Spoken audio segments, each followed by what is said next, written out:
All right, here we go. Cool. Yeah. So one thing, so I'm gonna kind of hit this conversation off, then you guys are gonna share.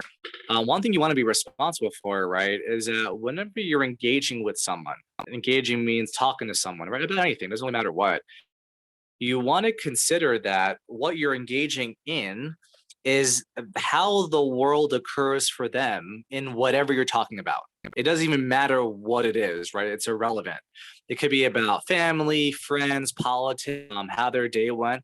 It's all relative, right? And occurring is like relativism. It's relative. You know, when I was in criminal justice class in college, one of the famous things about as because it was like detective work, in crime scenes, was if you have 10 people witness a crime and you ask all 10 of them what happened, you're gonna get 10 different answers, right? Like this person saw a tall white dude in a mask. This guy saw a black dude and whatever. You're gonna get different occurrings, different perspectives, different what happens from everybody. Because we don't look at reality, we don't speak reality, we don't talk reality or even describe it in how it actually is. What we do is we take what we see, we take what we hear, we take what we think, whatever, and we kind of loop it through our filter in our brain, right? Based on our past, how we're raised, right? How we learn things, how we discover things, right? And that actually is what comes out of your mouth now when someone says, like, what did you see in the crime scene? It's not what actually happened, right? There's an old funny joke. It says, like, like what happened in crime. It's always like, not even crime, but in life. It's like you have viewpoint A, viewpoint B, and the truth right in the middle. And they say that you'll never get to the truth, but you might get pretty close once you get everyone's story, right? So just consider that everything you think you don't really know if it's actually accurate or real, right? It's just an occurring. It's just a perspective. It's just relative to you and your life. It's very subjective. And the more you can get freed up around that and consider that you just have an opinion about everything and nothing is actually true, you will then discover that you have a lot of freedom now around everything. You're no longer attached to any thought. This especially applies to things like religion and politics, right? There are some people out there that are so attached and rigid on their belief system, they won't even talk to you unless you agree with them, right? They won't even interact with you, or they'll try to convert you to their beliefs, right? And look, like, if that's what they do for their life, that's fine. But you just want to consider that being that way in life about anything is limiting, right? How could you be powerful and always be growing and expanding yourself if you have a fixed point of view about anything and you're unwilling to change it ever? Even if like the Pope told you something, the Buddha, the president, it wouldn't matter, right? Because your was the right one. You're like, no, this is how it is. This is how it goes. I don't care what you say about it. Like, can you get how limiting how? You're not coachable at all. You're gonna do everything you've been doing your way, which will give you the same results you've always had your entire life, and that's it. Game over. It's like, peace out. You're done. You know? Or you can take on this notion that you're not fixed, actually, and you're not stuck with anything. And that all you have is a series of opinions and thoughts and beliefs about how everything is and how everything should be. And that's all it is. It's just an opinion about it. It's a point of view you have that agrees with you. You like it. You speak about it. But that's all it is, you know? And if you really take it on and just own that stuff, like, yeah, it's just an opinion, you can now engage with anybody and talk about anything, right? Because all you're going to have then is your occurring and their occurring. And that's it. Your opinion, their opinion. That's all. No one's right. No one knows the actual truth or what's real. They're just different occurrings. And if you could get that's an occurring, you can now speak to anybody because whatever they say is not going to piss you off. It's not going to anger or upset you, right? Because it's just an opinion. And you could like acknowledge it for what it is. Like, wow, I really got that, Shirley, that you're dealing with some serious stuff right now at your job. I'm so sorry to hear that. Or like, wow, Shirley, I get that you think this is a scam. I could totally understand how that might occur for you that way. And I apologize for that, but that's how it is for you. Can I rephrase it a different way so I actually could explain to you like how it really is? Is that okay? Yeah, sure. Great. Like that's what it could sound like, right? You're just acknowledging it. I'm not saying you're agreeing with it. I'm saying you're just acknowledging it. Because one of the things that human beings don't do with each other is acknowledge each other, okay? And get someone. In the work that I do, we call it be people, most people out there do not have the experience that they're heard. They really don't. It's like them versus the world and them fighting everyone else to argue an occurring, argue an opinion or perspective. But imagine if you could be someone who like that wasn't a problem. You could say whatever you want around Shirley, and she'll be like, "Wow, I really get that." Or like, "Wow, tell me more about that," and like very interested in your occurring. They'll tell you everything. You want people to share their life with you as if you've known them for decades. This is how you could do it, right? It's just being interested in their occurring because for them, it's real. Doesn't matter if you think BS or whatever or wrong. Who cares? For them, it's real. Just like for you, your point of views are real too, aren't they? And you'll fight about your beliefs as well. So have some freaking compassion for people and just talk to them where they're at and get it's just a perspective. It's just an opinion. It's just that's it. It's not the end of the world. And you could still acknowledge someone for where they're at, have a conversation to alter it 100%, right? But you have zero shot, zero altering someone's occurring, inspiring, exciting them to alter it because they want to, not like manipulation. You can't do that if you arguing with them.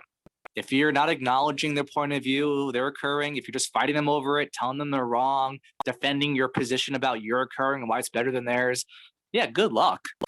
That's gonna be a very short call. And they're like, bye, right? Or they're gonna say no to you and make up some BS why they don't want to work with you. Because they don't like you, right? You don't agree with them. You don't acknowledge them. You don't have to agree. You just have to acknowledge with like love and compassion. Okay. So I'm gonna pause here now. But I just want to create the world for you that we're talking about, right? The occurring world is super powerful because we all have one about everything. Everything is an occurring. How you relate to money, your family, your job, your health, your weight, your life, your hobbies, everything. You name anything, I'll show you how. It's there, everything. It's all an occurring. That's it.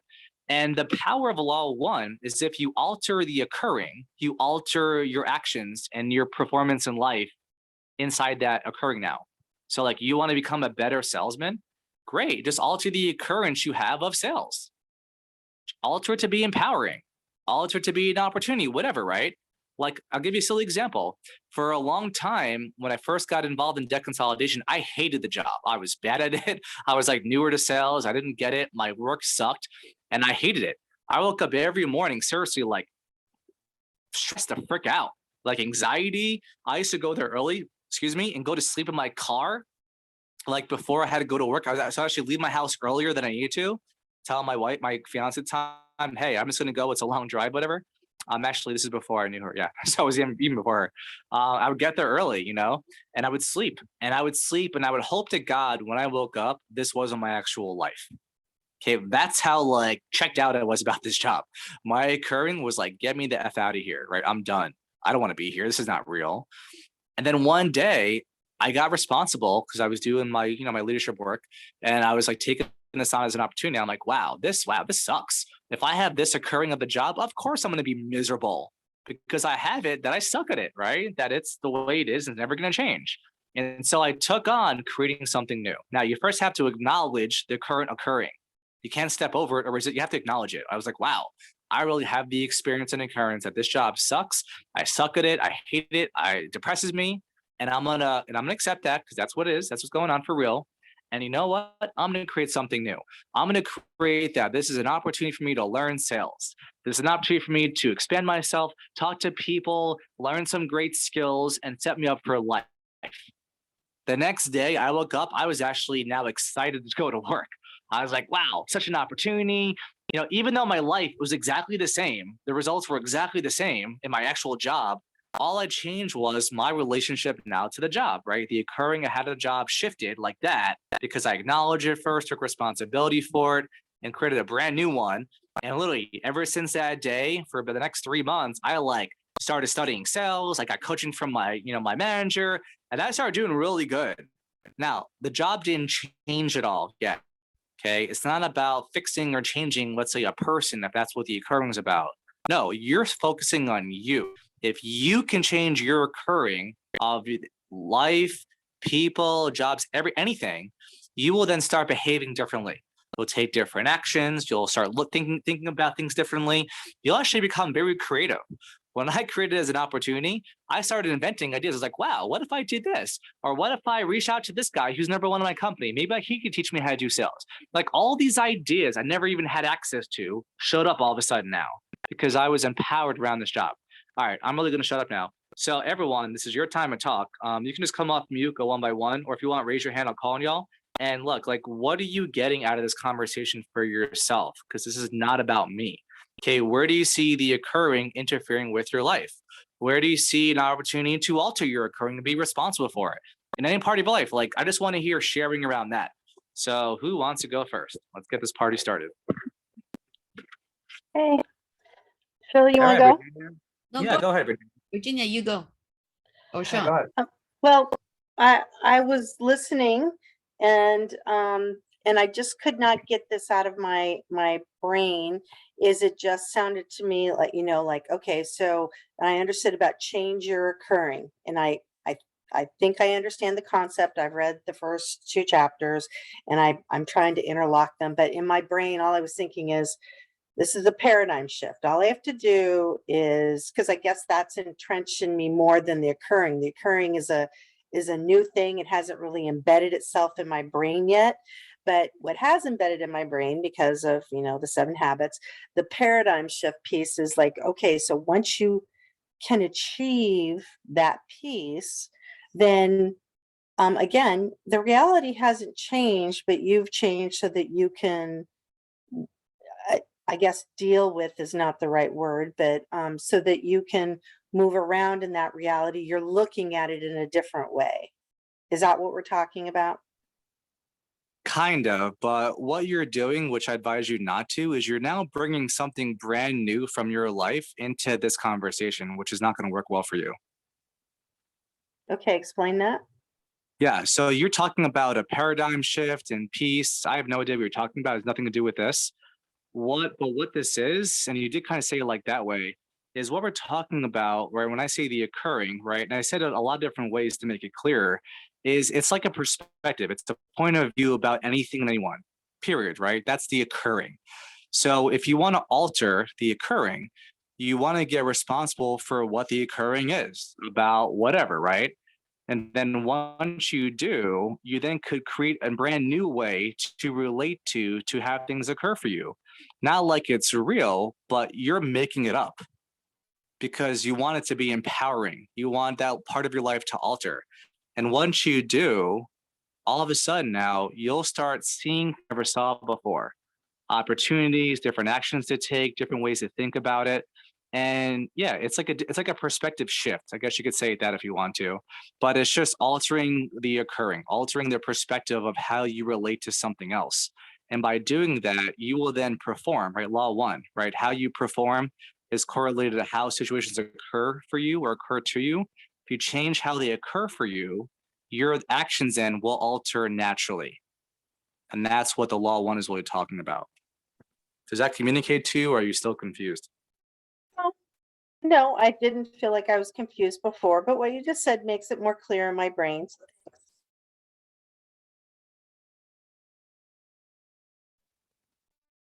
Right. All right. Fantastic. Great. Thank you. I appreciate your sharing. Who's next? Shirley, you want to go? So I think my challenge has been the word occurring because it's new. I never thought of it in this context. Like Virginia Are you was, there, Shirley? yeah, I'm here. You guys can't hear me? hear you. Yeah. So like Virginia was saying, like point of view, you said perspective, point of view. I think because those words are more common to me, right? So changing my point of view on something, so basically so my point of view, perspective is actually in a sense my opinion, right? My assumption about something. So for example, Well, no. Well, stop. It's not an assumption. It's how it is for you. Like, How- really. Like, you might say, like, my husband's an asshole. I'm making this up. But you're saying that like it's real. That's your occurring. It's not assumption. It's what's real for you about anything. I never Or- said he was, he's not, he's an awesome guy. Yeah. I just made that up. I'm sure he's an amazing guy. But you get the world of it though, right? It's not an assumption. It's like if I were to be like, hey Shirley, how's your husband? You would say automatically, without even thinking about it, he's a great guy. That's your occurring of him, right? It's real for you. Yeah. Okay. Yeah, please go on. What else? So I mean, it's not unlike what we tell our kids, right? Get a better attitude. You know, your homework's gonna always be there. You need to change the way you view your homework. If you tackle it sooner and don't procrastinate, it won't be as hard because you dealt with it sooner than later. Is it kind of like that?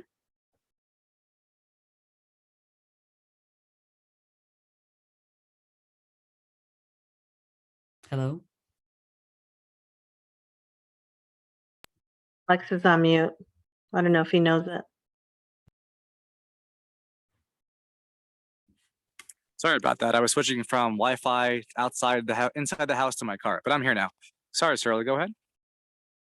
Oh, I was using the example of like what we tell our kids, you know, about them not wanting to do homework. And we tell them the homework's always going to be there. You're still in grade 6. You have like 5 more years to go. So you got to tackle the homework and change the way you look at it and handle it and approach it so that you won't struggle so much. Okay, great. So anything else about that, or is that all you would say to them? I mean, I'm simplifying it, but is that sort of basically the idea? Right? I'm just using my kid as the example.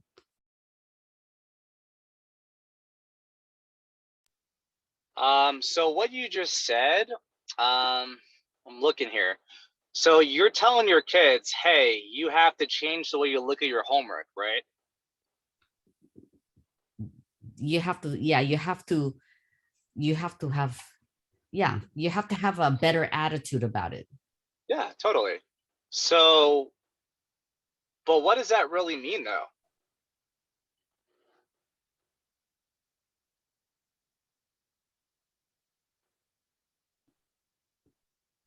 I mean, it's kind of like the homework has to occur to them differently. Okay, great. So now how is you telling them to look at it differently going to make that happen? Well, it's not, but they're kids, right? So we're trying to teach them. These things are not, they're not going to be able to connect the dots. Wow, great. Yeah, I agree with that 100%, right? And that makes total sense. So then why would you tell them to change the way they look at it if they have no idea how to do that?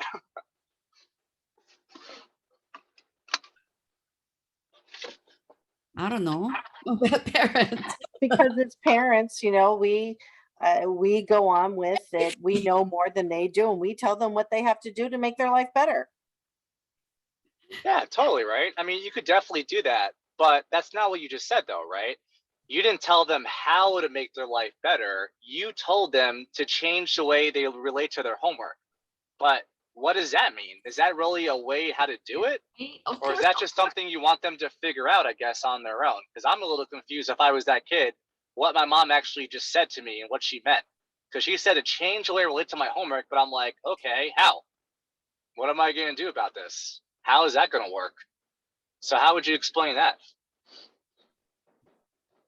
Okay, in this, okay, I'll tell you what I did. So basically I would say, like for my kid, right, I would say when you get home, I basically gave him the how to, right, how to do this, how to do that, how to approach it, so it's easier for him to tackle it and he doesn't get overwhelmed. Okay, But- so Shirley, so just so you know, you're speaking very conceptually, and I have no idea what you're actually saying. Would you mind? So what really works is if you could actually tell us what you actually said. Like if we're there listening to you and your kid talk, what would you say? What would they say? That'll make it real for us, and we can actually follow you. Oh my God, that's so long ago. I don't bug them about their homework anymore.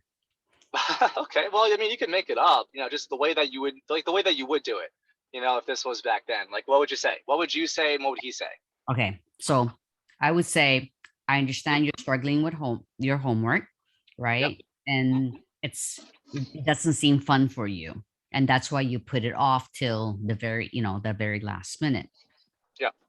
One way you could handle this and make it easier on you, because that's what you want, is to make a list of what you need to do, and when you get home, you know, even before you get home, you make a list, right? You make a list right in class. And then once you get home, you tackle that list one at a time. And you might do one the first hour, take a break for 20 minutes, and then come back again to do the second one, and so forth, and so on and so forth. Okay. Basically, studying strategy and Yeah. how to approach it like a project. Got it. And then what did he say in response to all this? Or she? That's too hard, Mom. Okay, great. Look, so let's pause right there, right? So right there, what if you look now, you're looking at this brand new. So you just don't just speak right away and answer because you don't know. But like when he says what he just said to you, well, what do you think his occurring is right now of whatever you're telling him to do or he has to do? What do you think his occurring is? Pain. Well, no. I mean, like, let's look, right? Here is his homework. Here is project. And you're now coaching him on how to do it, right? Strategically.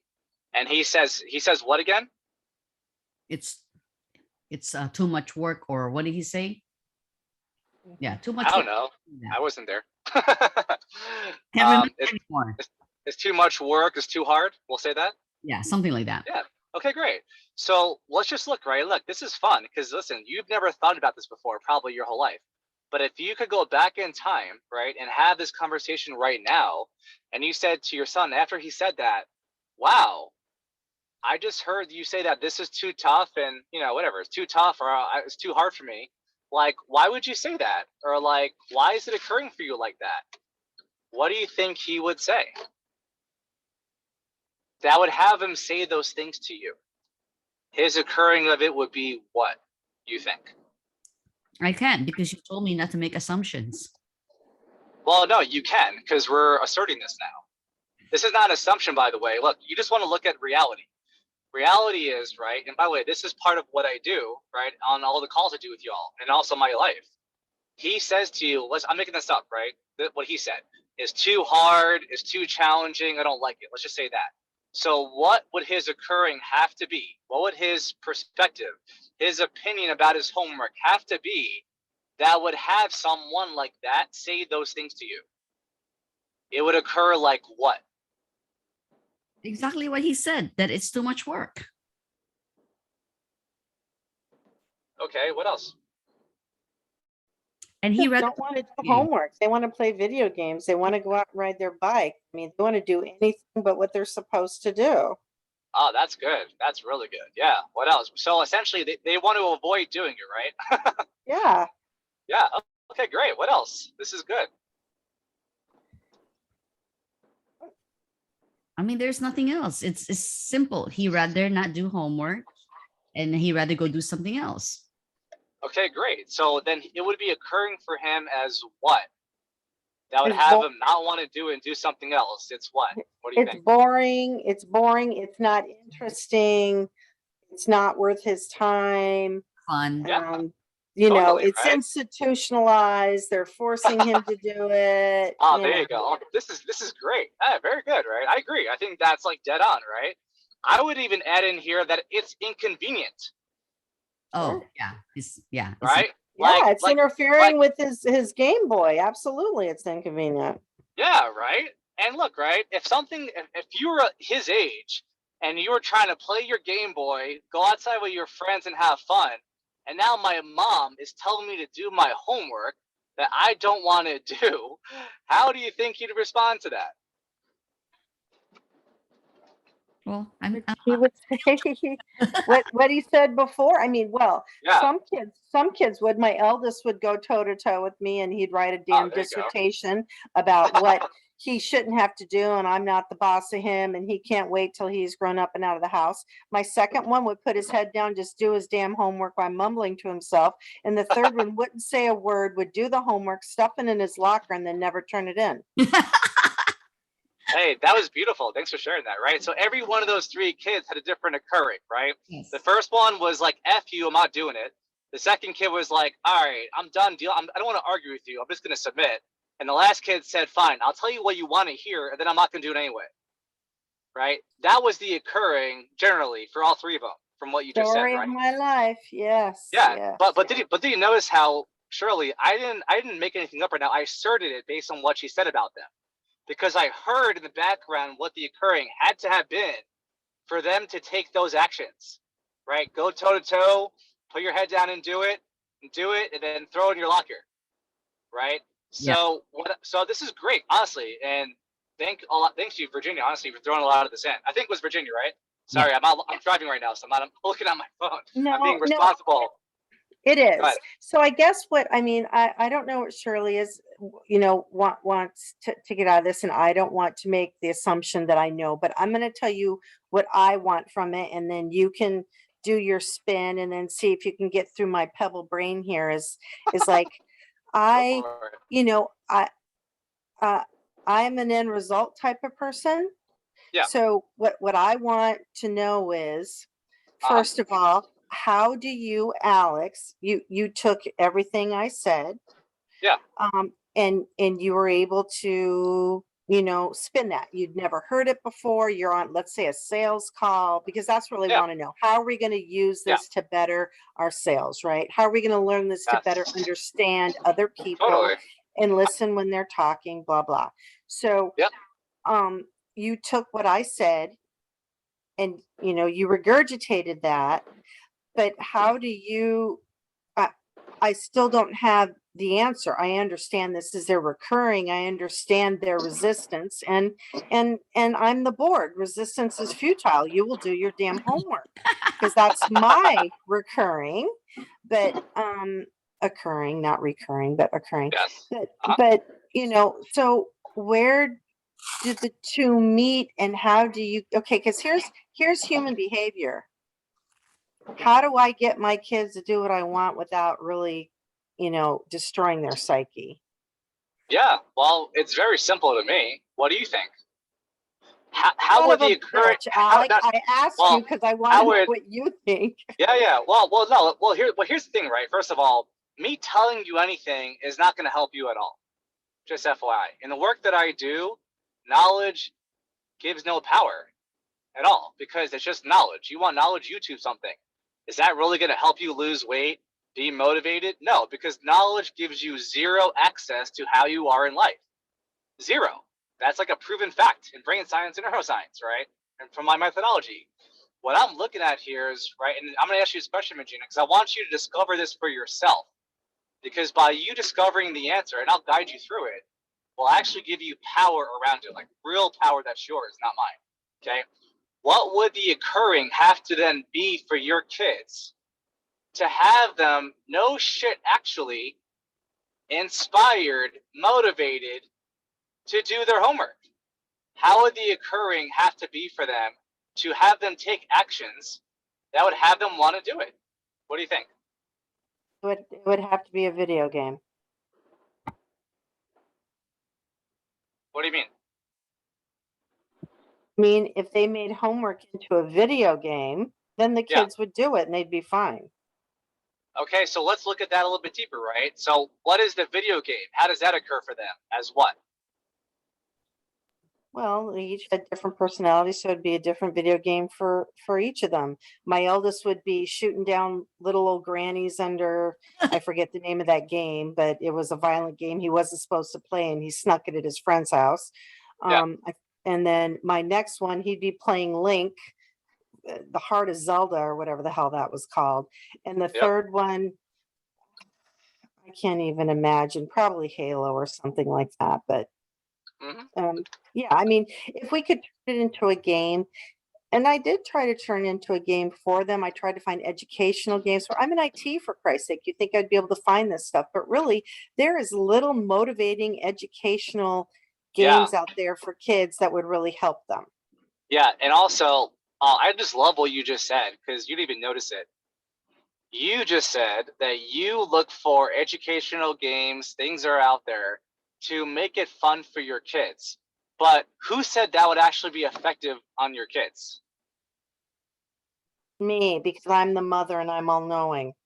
Yeah, exactly. But do you actually, in reality, know if this would actually work for them? Did they tell you it would? Did you even ask them? No. Yeah, of course not. No, I'm not making you wrong about it, right? We're just looking at this, from what happened here. See, this happened, and by the way, I really like that you said that because that's very accurate, right? Same thing for Shirley. So mostly, and by the way, being a parent, which I'm not, by the way, I know is really freaking hard, okay? Just to be responsible for parenthood. I know it's very challenging. There's no book on it. I get it. I'm not making anyone wrong here about what you've done. We're just looking at performance, right? Based on the book. And what the book would say, right, is that just consider that, what happened with both of you guys in your parenting skills is you assumed that you knew what was best for your kids and you were trying to force it on them and you were hoping for a certain desirable result, which sounds like neither one of you really got what you want overall, right? And the breakdown really, once again, is just looking at, right, occurring. How it occurred for you is like, look, I have to do this because if I don't, it's never going to happen. And I have to be the parent, the dominating figure. They're my kid. They'll do what I say. And I don't know, maybe you look at like who you are being that way. Like, are you being someone that's really interested in your kids, right? Are you someone who's really committed to finding something that, like, no shit will actually work for them? And who knows, right? Maybe if you were, maybe if you are, it would have you take different actions, right? Because now your occurring could also alter. Maybe you might go from like, hey, it's my way or the highway, to like, hey, kid, listen, I'm really committed that you do your homework because this will set you up for life. It'll make you as much money as you want. You can play as many video games as you want to at that point, and you can do whatever you want. And I'm really committed that you have access to that, and that's available in your life forever because I know that's really important to you. What else is important to you? And ask them. They'll tell you. Great. And all of a sudden, right, you now are getting their occurring of their life. What's important to them? What matters to them? And by the way, I'm making this up, obviously, I'm not a parent. But what if you said something like, wow, I got it, son. I got that. What's really important to you is like having fun, playing games, having time for your friends. And that doing homework, right, is like boring. And it's inconveniencing for you, right? And you would rather not do it. So what if we can make doing your homework like fun and a game? What if I could like make it designed in a way where like when you do it, like every time you do X amount of homework, whatever, I'll give you money for the Apple, the Google Play Store to get more games. I don't know. Would that motivate you? Yeah, great. All right, let's make a deal right now. Every time you do your homework every night, and I'll double check it for you, I'll give you whatever. I'll give you $5. I'll give you $5 of Apple Play credits, and you can do whatever, and you can do whatever you want. And this way you can buy whatever games you want, obviously that are appropriate for you. I'll even let you spend more time out with your friends every night if you want to. Like, look, that's what's important to you. Then that's important to me because you're my son. I love you and I care about you. And whatever is important to you is important to me. And if you tell me that that's what you need to be motivated to do your homework, hey, I got you. I'm your mom. I'm your dad. I love you. I care about you. I will support you. So this is what we're going to do, right? You're going to tell me if what we're going to create works for you. So is giving you $5 every day in Apple Play credits, whatever, or Google Play, I think it is, credits. Is that going to work for you? Is that going to motivate you? And then you could use that money to buy games or whatever you want on the store. It's appropriate. Like, would that motivate you? Yeah, that would work. Great. What else? I mean, what else do you enjoy doing in life? Oh, I like to spend more time with my friends. Okay, well, how often do you do that right now? Well, I do it for an hour every day, but then you make me come in and do my homework for 2 hours. Okay, well, look, what if you came in and I helped you with your homework if you wanted me to? We go from 2 hours to 1 hour, and then you can spend the extra hour with your friends. Would that then also motivate you and excite you to get your homework done quickly and expediently, so you can get money for your games, spend more time with your friends? Yeah, that'd be great, Mom. Okay, great. Then that's what we're gonna do from now on. Okay, I promise you. Every night, every day now, you do your homework. I'll give you $5 in Google Play Store credits right on your account because I have access to it too because I'm your mom, right? And you're only 8 years old, whatever, or whatever older they are. And also, you'll have an extra hour with your friends. Sound good? Great. All right. What did I do there? you got them engaged and, you know, tried to find out what their occurring was and what works with them and trying to, I mean, I don't know, I No. don't want to use the word entice, but Yeah, you so know, Virginia, first of all, take the word trying out of your vocabulary. I never try to do anything in life, and neither do you, neither do your kids. I'm doing it. I'm asking, I'm finding out, I'm curious, and I'm getting what I want, right? What I need to make a difference with that person. And yeah, right. Now, the word entice, yeah, for sure, right? But I wasn't enticing them. I got their occurring first, right? I saw like, how does it occur for them right now? Oh, it's boring, mom. I hate it. It's annoying. It's inconveniencing. Okay, I got it. I got it's all those things, right? And I get they're valid for you because they are, right? For him, that's true. In his world, that's how it is. No problem. Great. So let's do something about that. Okay, how can we alter now how it occurs for him? Well, let's get interested to see what excites him in life, right? What's interested for him. And then all I did is just now create a different occurring for him. I created an occurring now of homework that's exciting. It's inspiring. He's going to get paid for games. He's going to have more time with his friends, which, by the way, both of those said that was important. He said they were important to him. I didn't make it up about that. That was important to him. And we worked together to create something that's going to really, like, no shit, empower him to want to do his homework because he said it would. And that's what I did. I didn't try to do anything, right? That's what I actually did. okay. Yeah. So what else? So, What else did you hear for yourself? well, I guess I'm really trying to, I mean, it's a good analogy to use kids. It does. You're not trying to do anything. You're doing. Go ahead. By the way, you I'm have to catch doing. yourself saying that word because I promise you that is a very by the way, trying. I have to stop because this is very important. And thanks for bringing it up, Virginia. Words like trying, hoping, wanting, praying.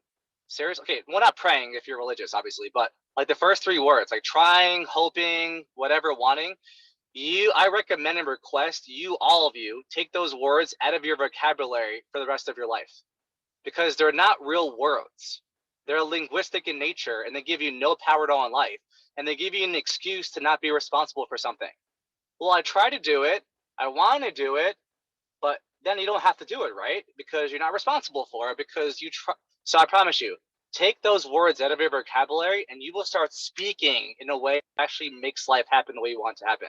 And you will have more power in life because you're no longer giving yourself an escape pod from being responsible about anything you say. Sorry about that. Go ahead. No, I'm observing that and I agree with that. So I will do or I won't do. Now I'm Awesome. Yoda, but that's There you okay. go. So I get that There's no part. try. Yes. Yeah, So, please don't try. Please don't try. Just do yes, it. Okay, do it or don't right. do it. Either way is That- fine, but don't try. That's right. Okay. So Cool. when we're to get to the nitty gritty, when we're applying these laws as you have done it throughout your entire life, but Yeah. specifically in your sales portion, Uh-huh. and you are finding out or they're occurring by asking them questions Yes. to determine what is important to them, what is their reality, what is occurring to them at this Yep. point in time. Is that correct? Yes, and relative to whatever you're talking about, right? Like you may be trying to sell them, let's just use RCA, right? Let's say you're trying to sell them into RCA and you're a closer. And the setter did an okay job, but not really. So you now got to do the whole setter thing with them too, right? And it'll be very beneficial to kind of get their occurring firstly of their life. And that's what the discovery process is. It's just literally the entire discovery process of the entire script. I could get down to one word, which is occurring. That's all you're doing. You're asking questions designed to get how their life is occurring for them, how their job occurs to them, right?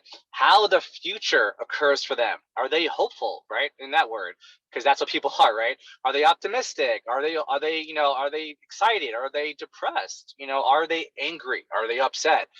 And the more you can really get as a context, so this is the use of, right? You want to look at the context of the occurring of their life, how they relate to everything. And then once you know that what that is, like you've done enough digging, enough listening, enough question asking that you know everything about them. Like if you hear my mock recordings, you'll see this is all I'm doing is I'm getting their occurring. That's all I'm doing for the whole first half of the call. Once I have their occurring, great. Now I know what to do. I know how to take action out with it. Because right, what I do is I take their occurring and I say, great. So Virginia, right, this is how your 3 kids are, like I did before, right? And you're like, yes, Alex, that's accurate. I now checked in to confirm my occurring of you is accurate first before I say anything. Yes, that's accurate. Got it. Great. So now I want to create something brand new with them, never before seen in their life. And that's where I kind of bring in conversations like this. Okay, I'm making this up right now, right? It's a mock.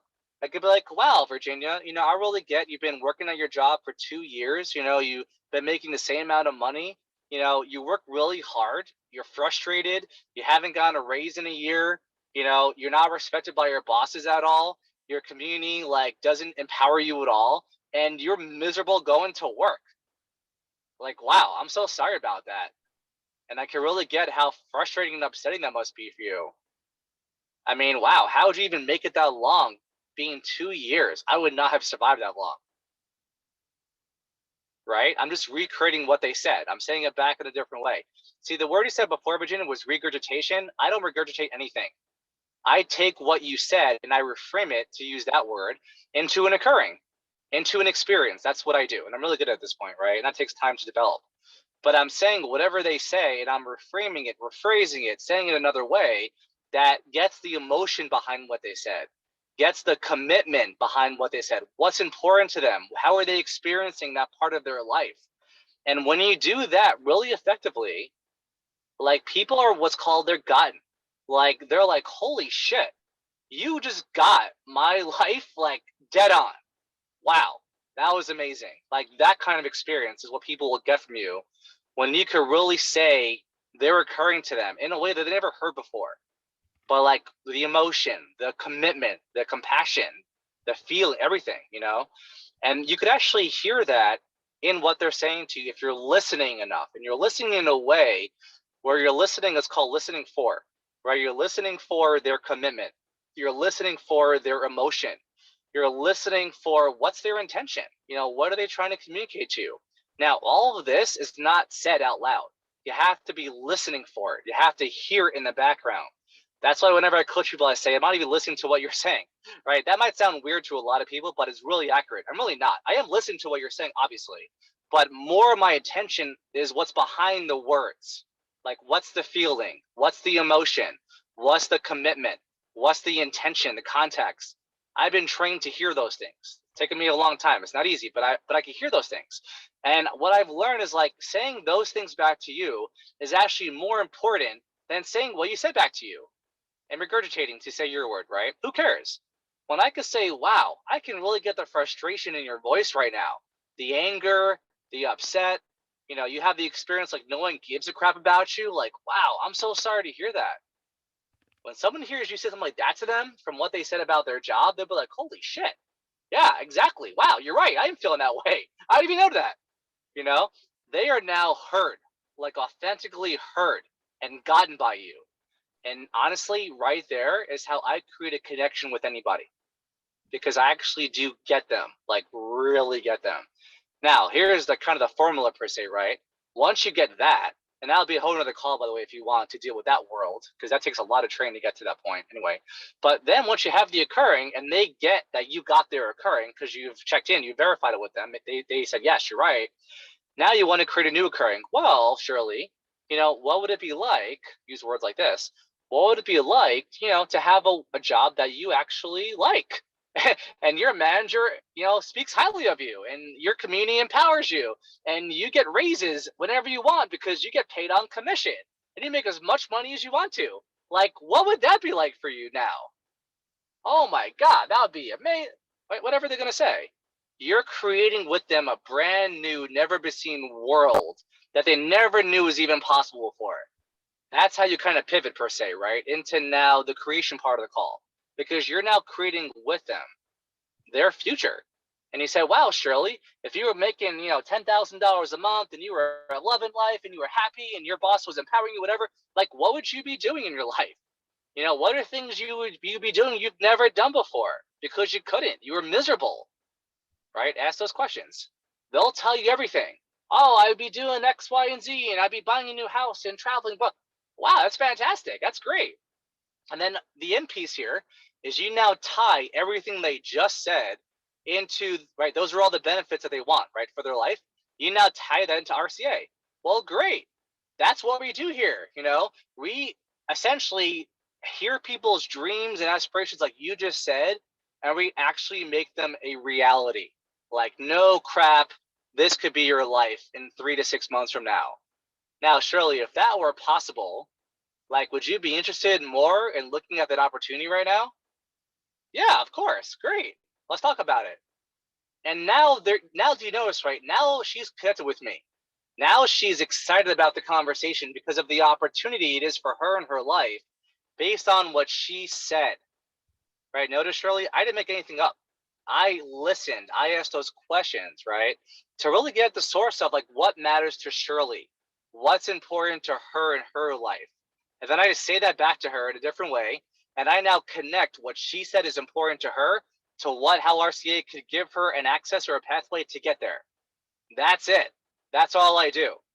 Simply said, I get the occurring, I alter the occurring with a new future with her or him, and I then connect it to RCA as a pathway to get there. That's it. That's all I do. That's the formula, and you're done.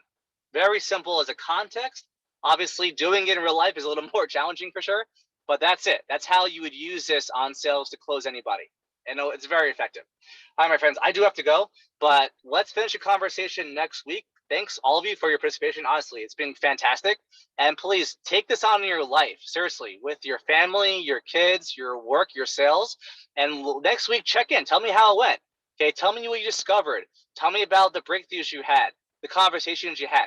When you caught yourself trying to dominate someone and trying to tell them how their occurring should be. No, wrong. Right? You want to alter it, but how they want it to be, not how you want it to be. Get interested. See what's important to them. Speak to that. Okay, I call it selling to the benefits. Selling to their benefits is what I call it. You do that, I promise you, your show rates as setters will skyrocket. Your closer rates as closers will skyrocket because people have the experience that you give a shit about them, period. And they'll want to be with you. They'll want to talk with you. They'll want to connect with you and hear what you have to say because you get them. Like, wow, what you said was dead on, Alex. I never even thought about that I hate my freaking job. And you know what? I really do. I never even thought that before. But you're right, I do. You could be a contribution to these people in a way that they've never heard it ever say to them this way before from anyone, even their family. You could be that person that tells them something that they said as a reframe that when they hear it, they're like, holy crap, you're right. I am miserable here. Why am I still working here? And now there's an opportunity for them to create new actions and cause new results in their life by talking to you. And your job is just not mess it up, right? And show them like how to get there. That's it. All right, my friends, love y'all. I'll put the recording on YouTube probably tonight or tomorrow. But hey, listen, seriously, thanks for contributing. Honestly, thanks for sharing your life with us because I promise you, when you share your actual authentic life, there isn't something you can do about it. Seriously, when you're conceptual about life, like there's nothing, because I have no idea even what you're talking about, right? There's nothing we can do about it. But when you're real and raw about your life or about anything, there is now something we can do about it to really alter it, to make it great and make it exciting, worthwhile. All right, my friends, I love you all. Have a great night. I'll see you all tomorrow. Bye, Bye. Virginia, Bye, guys. Sean.